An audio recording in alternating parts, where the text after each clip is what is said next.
Apreenderam um produto adulterado em supermercados de Minas Gerais. O Supremo Tribunal Federal absolveu hoje 8 réus do mensalão do crime de formação de quadrilha.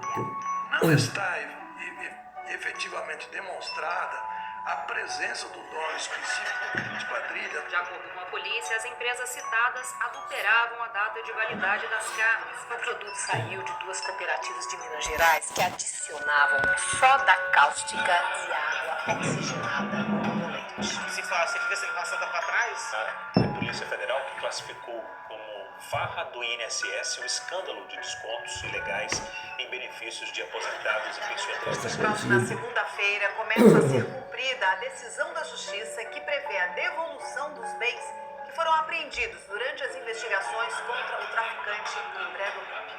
Entre eles está um helicóptero. Ministros supremos indicados pelo Lula, amigos do Lula, ex-funcionários do Lula, e o Lula está descondenado, que é muito diferente de inocentado.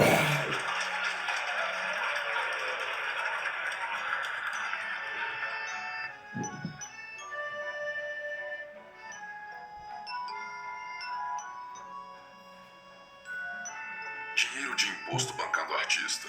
Juiz corrupto se aposentando com salário milionário. Deputado compra mansão com verba pública. Enquanto você espera na fila do SUS. Barragem rompe, mata centenas. Ninguém é punido. Carne podre é vendida como prêmio. Escola sem merenda. Hospital sem remédio. Aposentado sem pensão. Empresário honesto, afogado em impostos. Compete com estelionatário financiado pelo Estado. Pode parecer uma série de escândalos isolados, mas não é. No Brasil, isso não é desvio de conduta. É modelo de negócios, chefe. As grandes corporações fraudam, subornam, lucram. O pequeno produtor quebra. O empreendedor honesto é esmagado pelo lobby que protege bandidos. Aqui, chefe de quadrilha vira ministro. Corrupto ganha medalha. Estelionatário famoso nem pisa na cadeia. A lei pune quem faz o certo e protege quem faz parte do esquema. O jeitinho deixou de ser piada. É uma engrenagem, uma ferramenta para manter você no seu devido lugar, pagando a conta, sustentando a festa. Ser honesto no Brasil virou um ato de resistência ou de ingenuidade. O ri-ri levei vantagem é a regra no Brasil. Segue o jogo. Golpistas, políticos, juízes, celebridades criminosas. Eles riem, você paga e ainda aplaude.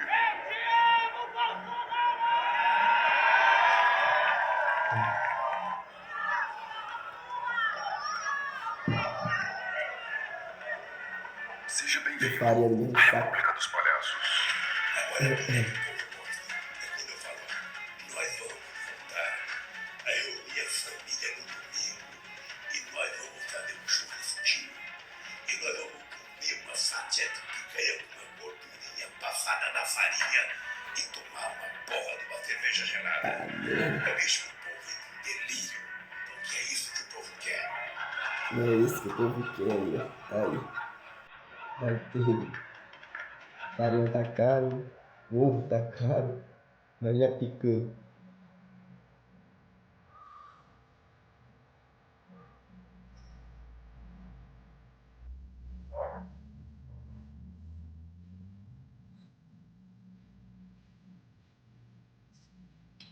E se o pessoal vai brasileiro assim?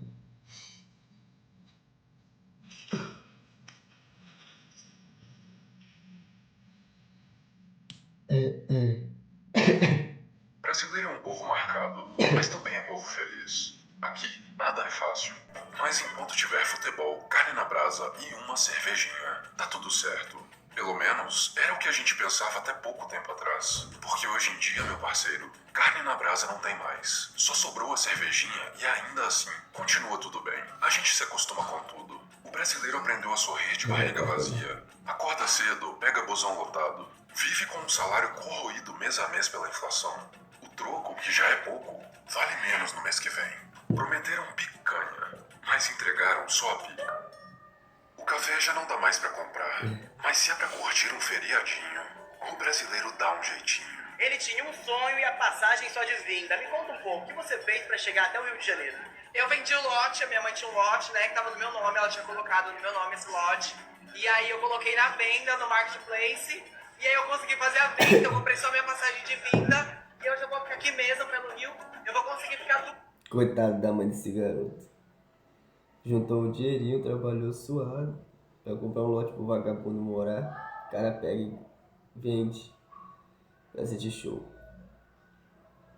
Tem que se lascar mesmo. Diário, eu não falo assim com esse valor desse dinheiro que eu consegui. Ah, bacana. Eu não pensei no resto. Se tem farra, tem brasileiro. Ele veste a camisa da seleção como se fosse feriado nacional. Ri da própria miséria, faz piada com o escândalo e volta sorrindo nos mesmos palhaços que o enganaram, esculacharam e depois deram risada.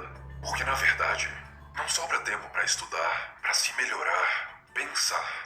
Tudo que o brasileiro consegue é buscar um pouco de alívio, um pouco de anestesia, um pouco de pão e muito circo.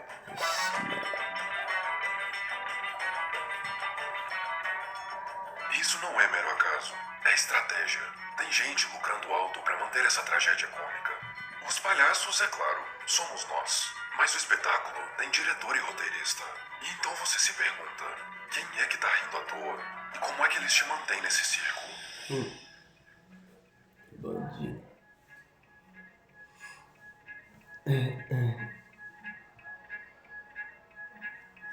Boa noite. As denúncias sobre um suposto pagamento de mensalidade de empresas do Rio de Janeiro à cúpula do PT repercutiram hoje no Congresso Nacional. O ano é 2005. Vem à tona o primeiro grande escândalo da geração millennial. O mensalão. Um esquema de compra de apoio político no Congresso com dinheiro público. Acusações e contradições em Brasília. Pistas concretas sobre saques. Todo mundo esqueceu desse negócio aí, né? Todo mundo esqueceu. As investigações sobre o escândalo do mensalão. CPI dos Correios. Governo e oposição batem boca sobre depoimentos. O único legado que eu tenho na minha vida é vergonha na cara. Bandido. Bandido safado, né? Deputados recebiam mesadas mensais em troca de votos que ajudavam no avanço da agenda do governo federal. O esquema envolvia banco estatal, agências de publicidade e líderes do executivo. Foi a primeira vez que políticos de alto escalão sentiram medo no Brasil. Eles foram julgados e condenados pelo STF. Foi a primeira vez também que o brasileiro sentiu esperança. Mas não por muito tempo. Depois de diversas prisões midiáticas, a maioria dos envolvidos foi solto. Muitos voltaram à vida política. Alguns nunca saíram dela. Nenhum centavo foi devolvido. E o brasileiro já começava a maquiar seu rosto de palhaço. Operação Lava Jato, agora o empreiteiro Marcelo Odebrecht prestou depoimento hoje para o juiz Sérgio Moro. Ele confirmou que o ex-ministro Antônio Palocci era o italiano e o ex-presidente Lula era o amigo. Todo lugar a gente tinha uma relação forte, uma presença forte. Ninguém se lembra disso. Com certeza teve caixa 2. A gente bancou assim durante 10 meses em valores que mas foi algo entre. Mas aí que tá o detalhe. Eu me lembrava que era 500 mil por mês por 10 meses. Uma década mais tarde, o circo montado era ainda maior. O Petrolão. Um esquema bilionário de desvio de recursos da Petrobras envolvendo empreiteiras, políticos e partidos inteiros. Os amigos não ficaram nada felizes em ver a justiça funcionando. Agora eu queria lhe avisar uma coisa. Esses mesmos que me atacam hoje, se tiverem sinais de que eu serei absolvido, prepare-se. Porque os ataques ao senhor vai ser muito mais forte. Porque ele sabe até ministro da Suprema Corte que não pensa como pensa a empresa brasileira. O esquema era simples. As empresas pagavam propina para garantir a licitação e aprovação das obras. Os partidos reembolsavam a diferença. Foram dezenas de presos, delações premiadas, provas e confissões. O Brasil finalmente começava a ser visto como um país sério no cenário internacional. Mas no fim, enquanto o brasileiro já pintava seu nariz de vermelho, o STF anulava a maioria das condenações. A força-tarefa foi desmontada, os réus foram soltos e alguns voltaram ao poder mais poderosos do que nunca.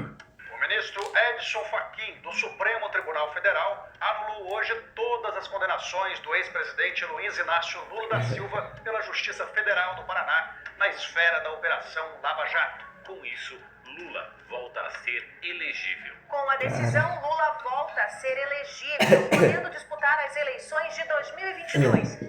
Em 2021, o STF anulou as condenações de Lula, não por ter sido considerado inocente, mas por ter sido julgado no endereço errado. O maior escândalo de corrupção da história do mundo, com confissão, delação, contratos e rastreamentos de valores, foi arquivado por uma tecnicalidade burocrática. E o resultado você já sabe. As provas foram descartadas, os processos zerados.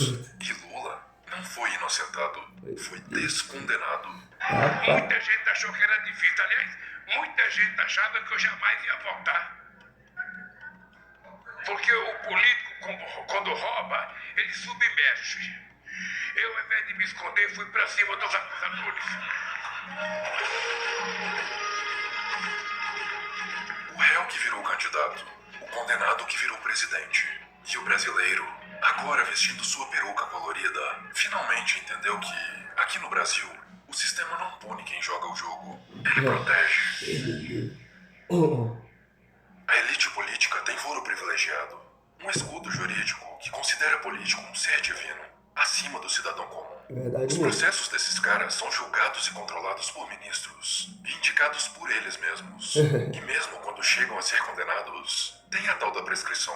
Se a justiça demora, o crime evapora. Se o processo for contaminado, é anulado. Se o juiz for firme demais, é afastado. Com salário integral, é claro. A regra é clara. Crime só dá cadeia para quem não participa do esquema. E a justiça, que deveria ser cega, enxerga muito bem. E escolhe quem pode sair pela porta da frente.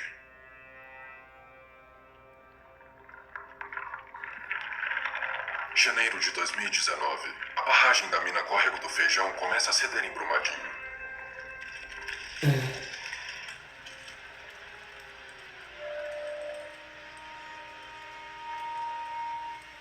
Uma onda de lama avança. Uma nuvem de poeira sobe no ar enquanto o cenário inteiro desaparece sob a avalanche de rejeitos de mineração.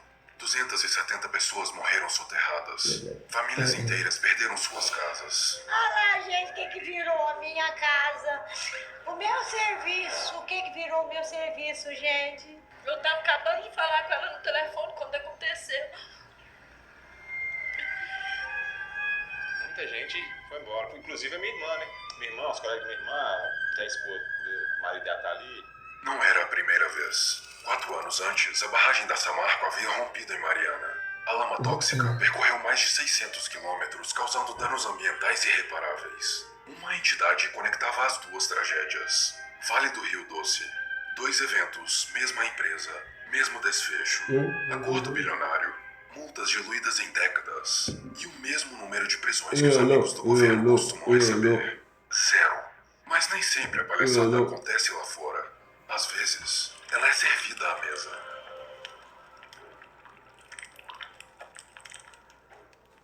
Em 2017. A Operação Carne Fraca revela um espetáculo de mau gosto. Carne vencida, reembalada com nova data, lavada com ácido, maquiada com química. Fiscais